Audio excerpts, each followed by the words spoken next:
यहाँ आपको अपडेट करेंगे। महकमा दाखिला पंजाब ने कल होने वाले ज़िमनी इंतखाबात के दौरान मोबाइल और इंटरनेट सर्विस बंद करने की सिफारिश कर दी। वफाकी वजारत दाखिला को मरासला भिजवा दिया गया। मजीद जानते हैं डॉन न्यूज़ के नुमाइंदे वसीम रियाज से। वसीम, बताइएगा कहाँ कहाँ सर्विस बंद करने की सिफारिश की गई है? जी देखें, ज़िमनी इंतखाबात 2024 महकमा दाखिला ने मोबाइल और इंटरनेट सर्विस बंद करने के लिए सिफारिश जो है वो कर दी है और होम डिपार्टमेंट ने मोबाइल फोन और इंटरनेट सर्विस मुअत्तल करने के लिए वजारत दाखिला को मुरासला भी भिजवा दिया है। मुरासले के मुताबिक 21 अप्रैल ज़िमनी इंतखाबात के रोज 13 अजला और तहसीलों में मोबाइल और इंटरनेट सर्विस जो है वो मुअत्तल रहेगी, जिनमें लाहौर, शेखोपुरा, कसूर जो है वो शामिल हैं। अमन अमान बरकरार रखने के लिए तिलागंज, कलर कहार, गुजरात में मोबाइल सर्विस, इंटरनेट सर्विस मुअत्तल रहेगी। अलीपुर, चट्टा, जफरवाल, बखर में भी सर्विस बंद रहेगी। इसी तरह सादकाबाद, डीजी खान में भी mobile phone service, internet service बंद रखी जाएगी।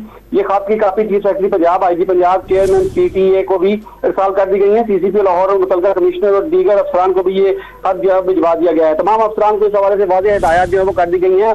शहर जिन इलाकों में इंतखाबात होने हैं वहां पर अमन अमान बरकरार रखने के लिए ये फैसला जो है वो किया गया है। इससे कबल 8 फरवरी को आम इंतखाबात पर भी मोबाइल फोन और इंटरनेट सर्विस जो है वो बंद की गई थी।